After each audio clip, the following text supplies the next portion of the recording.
Muchas gracias a todos ustedes por venir hoy. Disculparán la voz. Me voy a parar si me dispensan, por favor. Creo que hemos escuchado unas exposiciones muy interesantes sobre el tema migratorio, no solamente de Sebastián, sino de Irma, de Giorgio. Lamentablemente Ricardo no pudo estar porque tuvo fallas en la conexión y no nos pudo comentar el tema puntual de España. Pero ¿qué nos ha enseñado la experiencia? Cuando vamos a emigrar, es prácticamente como cuando planificamos un viaje de vacaciones a San Andrés, a Cartagena. Cuando uno viaja a Cartagena o a San Andrés, uno no se va allá a aventurarse a ver si de golpe encuentra dónde quedarse. Entonces, ¿cuál es la enseñanza que nos ha quedado? Cada persona que viaja al exterior pensando que allá resuelvo, generalmente no resulta ser tan cierto ese escenario de que yo voy a poder resolver mi situación allá cuando llegue a ese país. Porque hay que pensar en varias cosas. Hay que pensar, ¿cuánto dinero tengo para irme? Tengo la visa, voy a emigrar de manera legal, voy a poder invertir en ese país, sea Estados Unidos, sea España. Y lo que está diciendo Sebastián es muy cierto. Todos quisiéramos emigrar de manera legal, pero hay países que no nos lo van a permitir, porque no hay cama, como dice el tema, para tanta gente. Entonces, si yo voy a emigrar a Estados Unidos y lo voy a hacer de manera legal, ¿qué tengo que hacer inicialmente? Pedir una cita para sacar una visa, presentarme y cerciorarme de que yo tengo el vínculo necesario para que la embajada establezca de que yo voy a regresar a Colombia, independientemente de que no lo haga, pero tengo que demostrar de que tengo ese lazo con Colombia para poder que la embajada finalmente diga, yo te voy a dar una visa para que puedas viajar a Estados Unidos. Finalmente pido la cita, me presento, logro obtener mi visa y me voy para Estados Unidos. En ese viaje de planificación, si lo voy a hacer solo, ¿a dónde voy a llegar? ¿Voy a llegar donde un familiar? ¿Voy a llegar solo al país receptor? ¿Y cuál es la realidad de los alquileres? ¿Cuánto me va a costar alquilar un apartamento, una habitación? O lo que llaman en Estados Unidos un efficiency, que es un estudio pequeño en donde hay una cocineta, en fin, etc. Todos esos son temas súper importantes, porque cuando llegamos a Estados Unidos, el shock es total. Y lo más importante es, si llegamos sin hablar inglés y no sabemos inglés, el shock es peor y el proceso de adaptación es mucho más largo y tedioso. Porque finalmente nos pueden decir que no, váyase. Y seguramente usted se va y usted consigue trabajo. Pero usted realmente está preparado para llegar a limpiar baños. Usted realmente está preparado para llegar a ser, por ejemplo, si usted aquí en Colombia es médico, abogado, ¿usted realmente va a llegar a hacer eso?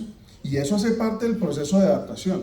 Cuando uno tiene que hacerse lo que yo denomino el lavado de cerebro para poder decir, bueno, yo me voy con la convicción de que realmente voy a emigrar, que voy a asumir la posibilidad de brindar una mejor oportunidad de vida a mi familia y voy a dejar atrás esa persona que estaba en Colombia. O me voy a Estados Unidos o me voy a Europa con la aspiración de validar mi título profesional, que es un proceso más o menos de unos 10 años, un gasto de dinero enorme para posteriormente poder empezar a practicar y ganar algún tipo de dinero. En el interín, usted efectivamente se va a ver sometido a trabajar en diferentes escenarios que usted de pronto no cree que, o de pronto imagine que le va a tocar hacerlo. Entonces, todo el tema de la migración empieza con un tema de planificación, de responsabilidad y definir cómo me voy a ir. ¿Me voy a ir legalmente? ¿Voy a invertir en Estados Unidos? ¿Voy a sacar mi visa para poder irme? Ok, perfecto. Y todo lo que acabé de mencionar, esa planificación, entonces empieza a tomar un juego importantísimo. ¿Voy a necesitar acompañamiento legal antes de irme o al llegar a Estados Unidos? ¿Sé cuánto vale ese acompañamiento legal? ¿Tengo con qué pagar el abogado? Y si no tengo con qué pagar el abogado, ¿conozco la asociación de migrantes que me va a ayudar a hacer el proceso de forma gratuita? ¿Y mi caso realmente califica? Son temas que ustedes dirán, ¿y dónde consigo esa información, doctor? Pues la consigue en la red, o sea, en Google. Usted se puede meter y usted se puede preparar muy bien para llegar a ese país, sobre todo si es Estados Unidos, para que usted realmente pueda hacer ese proceso de migración de manera responsable, si lo va a hacer de manera legal. Ahora bien, usted va a invertir dinero en los Estados Unidos, usted aquí tiene una empresa y usted decide, me voy a ir, voy a invertir. Hay diferentes modalidades de hacerlo y formas de hacerlo, que son legales y válidas. Pero no todas esas formas le dan a usted una residencia permanente. Y no todas esas formas le permiten a usted quedarse de manera permanente en Estados Unidos. Hay visas que sí, y hay visas que no, y hay un listado enorme. También hay personas que se pueden ir con una visa de trabajo a través de una compañía que puede solicitar al gobierno americano que usted viaje en territorio colombiano para poder que vaya allá a trabajar. Entonces la gente dice, no, pues yo tengo a Pedro allá que tiene la empresa, yo le digo que me haga una certificación, me la envíe y nos fuimos. No, eso no es así tan sencillo, porque eso es un proceso básicamente de lotería. Entonces usted, la empresa lo solicita, pero usted tiene que llevar unas características legales para efectos de que esa característica el gobierno diga, usted realmente es digno de venir a trabajar acá, porque finalmente la persona que yo tengo acá, mi ciudadano, no puede ocupar esa plaza de trabajo. Solamente lo puede hacer usted, que es colombiano, y la empresa tiene que crear ese perfil para que usted pueda irse a trabajar allá. Pero eso hace parte de la primera parte del proceso. La empresa tiene que someter esa visa o esa solicitud, y se puede demorar 1 año, se puede demorar 2 años, 3 años, porque hay una lotería, porque hay una cantidad de empresas que están trayendo personas de la China, personas de la India, y se le va dando prioridad a las industrias, sobre todo, y por eso le está dando mucha prioridad a la industria de tecnología. Entonces se le está dando, muchas personas han emigrado a Estados Unidos, por ejemplo, de la India, de la China, personas que están capacitadas sobre todo en ingeniería de sistemas, personas que son probadas, que tienen un talento enorme para el tema de codificación y todo eso, que hoy por hoy está en gran auge. Entonces, todo hoy por hoy se ha vuelto mucho más complejo para emigrar para Estados Unidos. Adquirir una visa de inversionista ya no era como antes, que se requerían unos valores mínimos para hacerlo. Antes, Colombia, por un tratado de libre comercio que hay con Estados Unidos, se necesitaba un negocio que valiera más o menos unos $50,000. Hoy por hoy la cifra obviamente ha ido subiendo. Entonces, todo ese tipo de cosas son detalles que hay que tener en cuenta a la hora si queremos emigrar. La persona le puede preguntar a uno, ¿y si yo compro una propiedad me puedo legalizar? ¿Realmente puedo acceder a una visa de residencia si compro 2, 3, 4 propiedades? En algunos casos no, depende como usted finalmente decida comprar esas propiedades, qué tipo de compañía o qué tipo de estructura legal usted vaya a consolidar para efectos de que el gobierno le dé a usted una visa de inversionista y usted pueda quedarse, pero la sola idea de comprar propiedad privada no genera que le otorguen una visa de residencia permanente. Entonces, es un mundo tan amplio, tan vasto el tema de la migración, sobre todo el tema de la migración legal, es muy compleja, que finalmente la gente decide, me voy a ir de manera ilegal, no me voy a poner a llenar tanto requisito, llego allá a la frontera, cruzo, y bueno, asumo el riesgo de pasar la frontera, y pues hay gente que lo está haciendo de forma masiva, miles de colombianos están cruzando la frontera, pero al llegar a Estados Unidos entonces nos enfrentamos a la otra realidad, no llego de forma legal, y el camino no es nada fácil. En promedio, por ejemplo, una persona que llega a Estados Unidos, está hablando con un migrante que llegó recientemente, está pagando $1,000 americanos por compartir un cuarto con 4 personas. Pero quien está alquilando esa habitación está abusando de ese migrante y de todos los migrantes que están llegando. Pero, ¿quién va a entrar a mediar eso? Difícilmente la autoridad de Estados Unidos puede hacer algo porque hay una escasez de vivienda. Entonces, antes esa persona tiene suerte de haber conseguido dónde poder encontrar una vivienda. Es difícil. Y si usted llega, por ejemplo, se fue con sus ahorros, vendió su casa aquí en Colombia, la cual no recomiendo que lo haga, usted se fue con sus dólares para Estados Unidos, un arriendo de un apartamento para 3 o 4 personas no le baja de $3,000 en un lugar aceptable. Entonces, hoy por hoy las condiciones de migración son mucho más complejas. Entonces, la idea del foro no es decirle a ustedes, no se vayan, sino váyanse a la hora que tomen la decisión. Es una decisión individual, personal, y es discreción de cada estado decidir si los dejan entrar o no. Pero tienen que estar preparados para hacer ese camino, para irse. Si quieren ir con una visa de estudiante, listo, se van con una visa de estudiante, digamos a Estados Unidos o a Europa. Hay que tener un dinero preparado para eso, justificar unos ingresos ante la embajada de ese país y esperar a que le otorguen el permiso para poder viajar. Y después, ¿cómo me voy a sustentar durante ese año, 2 años que voy a estar estudiando? Entonces, la idea del foro hoy era más allá de la estadística que nos ha mostrado Sebastián, es tratar de guiar a cada uno de ustedes que tiene un familiar, que tiene un amigo, que tiene la idea de irse del país, Si lo va a hacer de manera legal, hay las alternativas para que lo haga. Y no solamente está Estados Unidos, Canadá es un país que está abierto a la migración. Simplemente es cuestión de que hagan el proceso, presenten la solicitud y se van de manera legal, porque Canadá antes está recibiendo gente, desde técnico hasta profesionales. Y no hay que entrar con todo ese escenario de esperar 1 año y medio, 2 años, como pasa en la embajada americana. Y la embajada americana no lo hace porque sea inepta o incompetente, sino porque primero es mucha gente. Y aparte de todo, se sube el factor de que la embajada en Bogotá le toca manejar la población venezolana. Entonces está manejando 2 países en un solo escenario. Entonces es difícil, o sea, que una visa o una cita por una visa le den tan rápido como la daban antes, que la daban a los 2 meses, en fin, etc. Entonces, todo ese tipo de cosas es hacer la investigación, averiguar qué países realmente son amigosos o amistosos con la migración y a esos países apostando. Si podemos aprender el idioma del país, mucho mejor.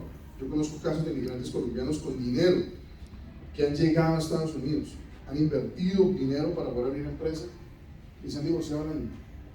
No se aguantan, porque ha pasado, entre otras cosas, el escenario de que llegan a Estados Unidos y el rol cambia.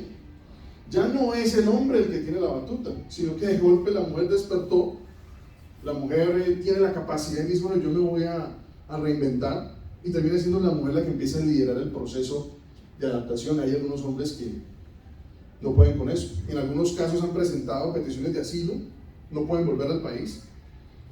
Y es un sinnúmero de historias, o sea, historia tras historia. Entonces, todas las avenidas están abiertas, pero yo creo que hace parte de este proceso de ordenar la migración, hace parte de, uno, investigar qué recursos hay disponibles, qué países son amigables para la migración, para dónde me puedo ir que me cueste menos dinero, en qué país tengo un familiar o un amigo cercano de confianza que me pueda dar albergue mientras yo me logro organizar y buscar trabajo.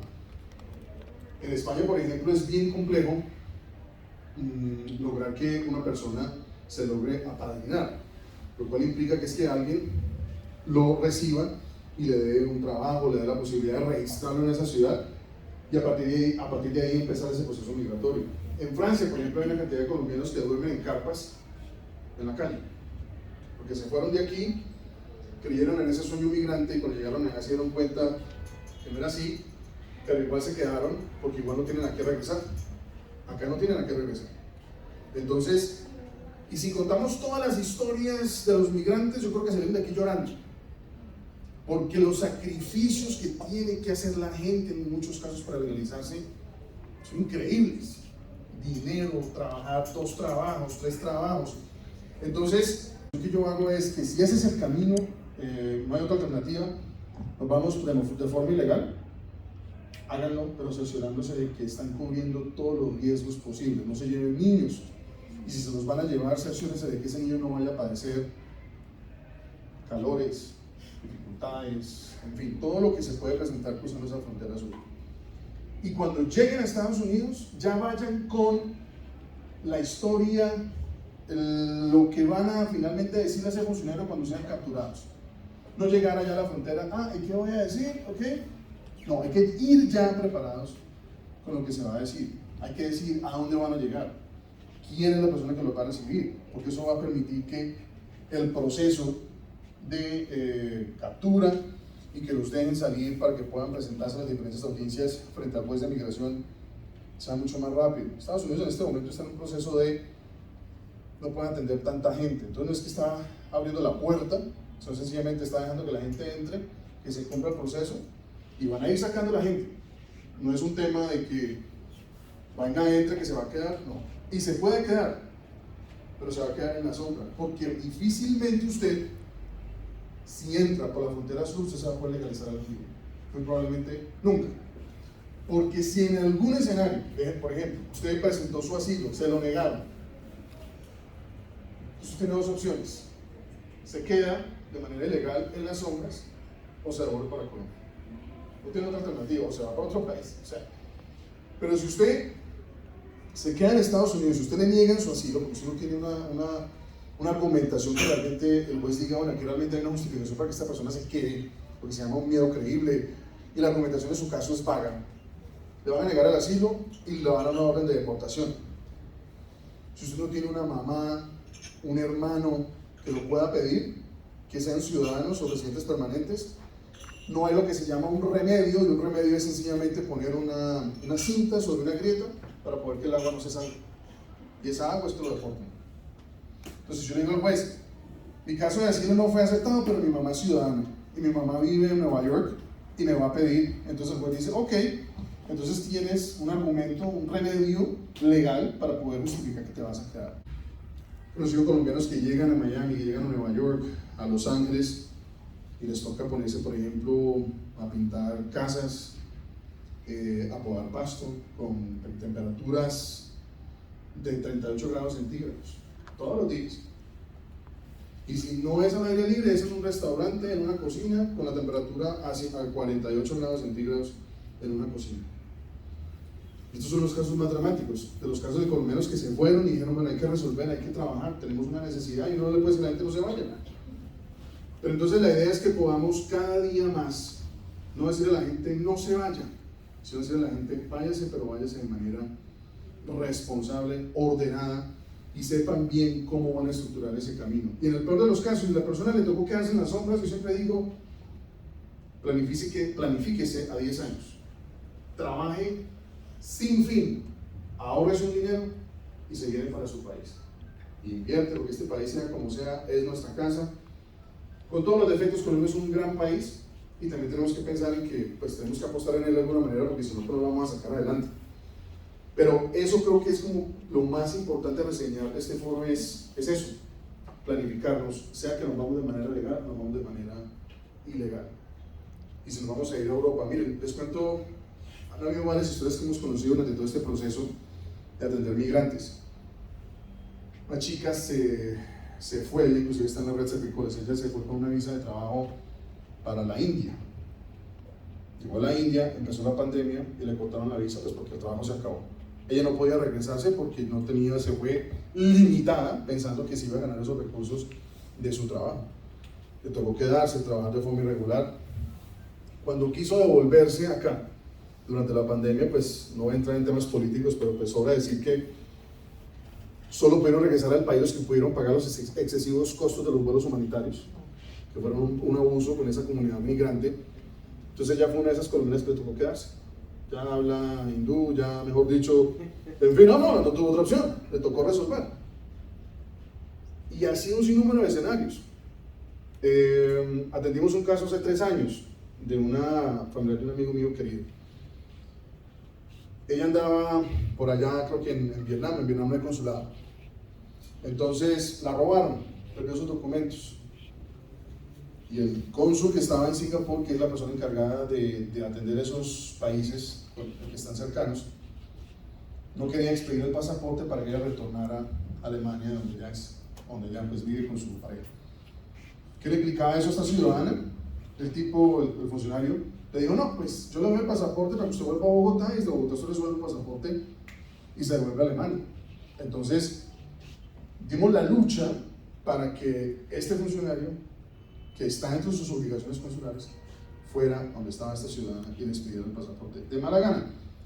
Pero tocó ejercer presión. Entonces tampoco nos podemos hacer la ilusión de que los consulados van a estar abiertos a ven aquí amigo, no, porque en muchos casos o no quieren atender, en algunos casos si quieren atender no tienen el recurso humano para hacerlo y tampoco tienen el recurso económico para poder ayudar a todo el mundo. Entonces cuando nosotros vamos de aquí estamos completamente solos. El consulado está, sí, para trámites, para cosas, en fin, pero que nosotros vamos a pensar, no, está consulado de Colombia, en Miami, en Nueva York, yo voy a, porque allá está la gente, nos vamos a apoyar, no, generalmente son las organizaciones de colombianos que terminan resolviendo la papeleta, el problema. Y así hemos tenido un sinnúmero de casos a nivel mundial, problemas reales de personas que se fueron del país pensando que la migración iba a ser lo máximo y al final no lo fue. Fue una pesadilla. Y hay gente que sí se va, que le va perfecto, que llega. Conocemos casos de personas que se conocen con un americano aquí en Bogotá o en Cali, Medellín. Amor eterno, en fin, se casan y se va la persona con su visa residente. Esos son los casos del 1, 2 o 3% del ciudadano que logra irse aquí ya con su visa de residente. La mayoría no es así. Entonces, ya para terminar, es la invitación. Uno, investiguemos. Si nos vamos a ir, hablemos el idioma del país. No nos vayamos, por ejemplo, a Alemania sin hablar alemán. No nos vayamos, por ejemplo, a China, que es el peor país migratorio del mundo. China no quiere a ni nadie, sino a los chinos. Y nos ven a todos nosotros, pues, o sea, en fin, no va a entrar en el adjetivo. Pero no es un tema de que ellos sean malas personas, sino sencillamente, pues tienen 1.500 personas, 1.200 personas, porque van a querer más ciudadanos, ¿no? Pero esa es una política china, China para los chinos.